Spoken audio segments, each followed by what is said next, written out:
वंदे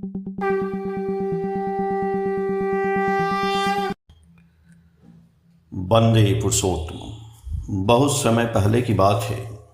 एक ठाकुर जी के भक्त हुए चक्रवर्ती दादा वो अपने बारे में लिख रहे हैं कि एक दिन की बात है, मेरा शरीर और मन बहुत खराब था। 2 मिनट भी एक जगह बैठ नहीं पा रहा था। कोई कुछ भी बोलता तो उसे सुनने का धैर्य नहीं था। पागल कुत्ता की तरह चिल्लाता था। कोई भी कार्य नहीं कर पा रहा था। एक पोस्टकार्ड पर बैठकर एक जगह चिट्ठी भी नहीं लिख पा रहा था। उस समय मेरा खराब दिन कट रहा था। ठीक उसी समय मेरे पास एक बंधु आए। वो कई बार मेरे पास पहले भी आए थे, किंतु उस दिन आए तो उनमें कुछ बदलाव नजर आ रहा था। वो बंधु मेरी ऐसी अवस्था देखकर कुछ देर सोचे, उसके बाद बोले कि तुम मेरे साथ देवघर चलो, वहाँ जाने से सब ठीक हो जाएगा। मैंने देवघर में श्री ठाकुर अनुकूल चंद्र का दीक्षा लिया है। मैं उनकी बात सुनकर अवाक हो गया, हैरान हो गया कि ये आदमी 1 महीना पहले तो मैंने देखा था इन्हें, और आज इतने दिन हुए और ये दीक्षा लेकर ठाकुर के विषय में बहुत कुछ बोल रहे हैं। ठाकुर अनुकूल चंद्र का नाम तो मैंने 2-4 बार सुना था, पर उनके संबंध में और कुछ नहीं जानता था। इसीलिए उस बंधु की दीक्षा की बात सुनकर मैं हैरान हो गया और फिर सोचने लगा कि इतनी कम उम्र में, इस उम्र में कोई दीक्षा लेता है क्या? क्योंकि मैं अपने घर में देखता था कि मेरी जो दादी थी, ठाकुर माँ थी, वो बूढ़ी थी, पूजा अर्चना करती थी, और कभी कभी उनके गुरु जी घर पे आते थे तो उस दिन घर में खूब धूमधाम मस्ती, लोग अच्छा अच्छा खाना खाते। तो मैं समझता था कि ये सब तो बुजुर्ग के समय का काम है, जब आदमी बूढ़ा हो जाता है तभी करता है। तो मैं सोचा कि ये सब काम जो हमारी दादी करती है, मैं भी बूढ़ा हो जाऊंगा तब करूंगा।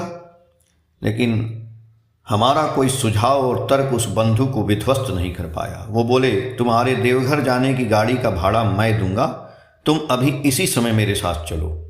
देवघर स्वास्थ्य के लिए बहुत ही अच्छी जगह है। उनकी इस बात को मैं मान गया। मैंने बोला, कल रविवार है, हावड़ा स्टेशन पर जो बड़ी सी घड़ी लगी है वहीं हम लोग मिलेंगे। वहीं हम लोग दूसरे दिन मिले। उन्होंने पहले से ही मेरा टिकट कटा रखा था और दोनों लोग तूफान एक्सप्रेस से देवघर के लिए चल दिए और दिन में ही पहुंच गए। संध्या होते होते हम लोग देवघर पहुंच गए। कुछ समय पहले बारिश हुई थी और वर्षा के जल से आकाश एकदम साफ सुथरा लग रहा था। चारों तरफ थोड़ा थोड़ा अंधेरा हो रहा था, तो 1-2 बत्ती जो है घरों में जलने लगी थी। उसी समय हम दोनों लोग रिक्शा से मंदिर के दरवाजे के सामने पहुंचे, जिसको ठाकुर बाड़ी गेट बोलते हैं। उस समय ऐसा कुछ भी नहीं था जैसा मैं सोच रहा था। रिक्शा छोड़कर जल्दी जल्दी हम दोनों अंदर प्रवेश किए तो देखे कि बहुत से लोग गेट से बाहर निकल रहे थे। हमारे मित्र बंधु बोले, इस समय प्रार्थना अभी खत्म हुआ है। उसी भीड़ में मैंने कई लोगों को धोती और आधे बाँह का पंजाबी कुर्ता पहने देखा और उनके हाथ में लाठी था। मैंने पूछा, हाथ में ये लोग लाठी क्यों लिए हैं? उसी समय मैंने एक सज्जन को देखा जिनका चेहरा बहुत ही आकर्षक और सुंदर लग रहा था। मेरे बंधु ने कहा कि ठाकुर स्वयं दीक्षा नहीं देते हैं, ऋत्विकों के माध्यम से दीक्षा देते हैं और ये सभी ऋत्विक हैं।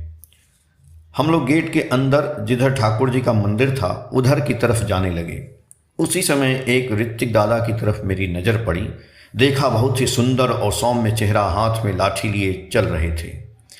तो मैंने मन में सोचा कि यदि मैं दीक्षा लूँगा तो इन्हीं से लूँगा, जिस तिस के आगे सर नहीं झुकाऊंगा।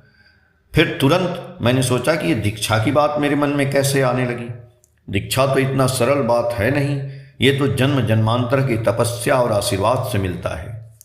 जो हो, यही सब सोचते सोचते मैं श्री ठाकुर के मंदिर के पास पहुंच गया। उसी समय मेरे बंधु ने मेरे कान में कहा कि ठाकुर को प्रणाम करो। ठाकुर बाड़ी में अंदर आकर मैं आश्चर्यचकित हो गया। यहाँ तो मंदिर वगैरह कुछ था ही नहीं। 3-4 टीन का घर है, उसी एक घर में ठाकुर जी बैठे थे। मैंने दूर से ही देखा, हाँ, लेकिन आडंबर से दूर और मनोरम दृश्य था। जिस घर में ठाकुर बैठे थे उनके सामने लिखा था निराला निवेश। मैं करीब 50 हाथ उनसे दूर था। उनके चारों तरफ भक्त लोग बैठे थे। इधर उधर देखते, ठाकुर और भक्तों से बातचीत करते, और उसी समय मैं 2-4 पग आगे बढ़ाकर मैं आगे बढ़ा तो देखे ठाकुर का मुंह मेरी तरफ घूमा, ठीक हमारे आंखों के सामने। उनके साथ दृष्टि मिलते ही ठीक हमारे अंदर न जाने कैसा होने लगा जो मैं बता नहीं सकता। जैसे लगा कि सर से पांव तक बिजली कौंध गई। ठाकुर को देखने से ऐसा लगा ये मेरे कितने अपने हैं, इतना दिनों से मैं इन्हीं को तो खोज रहा था। उसी समय ठाकुर हमारी तरफ देखे। मैं धीरे से ठाकुर को प्रणाम करके और आगे जाकर बैठ गया। ठाकुर बोले, कब आए? ठाकुर किसे बोल रहे हैं? वो तो हमें जानते नहीं। यहाँ तो मैं आज से पहले कभी आया ही नहीं। मैंने आसपास देखा, उन्होंने निश्चय किसी और को बोला होगा। तभी नज़दीक बैठे एक दादा ने हमसे बोला, ठाकुर आपको ही बोल रहे हैं। मैंने ठाकुर से उत्तर में बोला, अभी कुछ समय पहले तूफान एक्सप्रेस से आया हूँ। ठाकुर बोले, कहाँ ठहरे हो? मैंने बोला, चौधरी विला में। ठाकुर बोले, खाना पीना हो गया? मैंने मन में सोचा, ठाकुर खाने की बात कैसे जान गए? सही बात है, दोपहर से कुछ भी खाए नहीं। मैंने बोला, नहीं खाया। ठाकुर तुरंत किसी को बुलाए। उसी समय एक दादा हमें बोलकर चले गए, आप आनंद बाजार में प्रसाद खाकर आइए। मैंने दादा की बात सुनकर सोचा कि कलकत्ता में आनंद बाजार पत्रिका तो है, क्या उसका कोई यहाँ पे ब्रांच है क्या? इस तरह से सोच रहा था। प्रसाद ग्रहण करने के बाद कुछ समय व्यतीत करने के बाद मैं ठाकुर के पास गया और उनसे बोला कि ठाकुर मैं दीक्षा लूँगा। ठाकुर बोले, खूब भालो, बहुत अच्छा। दीक्षा लेने के लिए तो वो बोल दिए, पर ठाकुर किसे देने को बोलेंगे, क्योंकि वो तो स्वयं दीक्षा देते नहीं। मैंने देखा एक दादा जो ठाकुर के पास बैठे थे और ठाकुर के शरीर के पास की मक्खी वगैरह भगा रहे थे। वो दादा भी वही पंजाबी कुर्ता पहने थे। मैंने सोचा ये निश्चय ही ऋत्विक हैं, किंतु उनका मुंह का भाव हमें अच्छा नहीं लग रहा था। मैंने सोचा यदि इनसे ठाकुर जी मुझे दीक्षा देने को बोलेंगे तो मुझे अच्छा नहीं लगेगा, पता नहीं क्या होगा। वो दादा मेरे ऋत्विक के हिसाब से मुझे पसंद नहीं थे। हाँ, जब मैं गेट में घुस रहा था तो एक ऋत्विक दादा को देखा था। यदि वो मुझे दीक्षा देते तो उन्हें प्रणाम करने में मुझे कोई असुविधा नहीं होती। दीक्षा की बात सोचते समय यही सब दुर्भावना मेरे मन में आ रही थी। ठीक उसी समय ठाकुर किसी को बुलाए। ठाकुर जब किसी को बुलाए, ये बात मैंने अपने कानों से सुना। उस समय अनेक लोग ठाकुर से प्रश्न भी कर रहे थे। फिर मैं तो उस बात को भूल भी गया। लेकिन ठीक उसके 5-7 मिनट बाद के बाद एक ऋत्विक दादा आए और ठाकुर को प्रणाम करते हुए बोले, ठाकुर आप हमें बुलाए थे। ठाकुर हमारी तरफ देखकर बोले, इसको दीक्षा दे दो। मैं उन ऋत्विक दादा की तरफ देखकर हैरान हो गया। अरे ये तो वही ऋत्विक दादा हैं जिसे मैं पहले गेट में घुसते समय खूब अच्छी तरह से देखा था और सोचा था कि ये दादा दीक्षा देंगे तो मैं इन्हीं से दीक्षा लूँगा। मैं सोचने लगा कि ये कैसे हो गया। मैं आश्चर्यचकित हो गया, ठाकुर जी की तरफ देखने लगा और सोचने लगा, आप कौन हैं? मैं आपके पास इतने दिनों से क्यों नहीं आया? यदि मैं पहले आ गया होता तो मेरा पहले का जीवन बेकार नहीं जाता।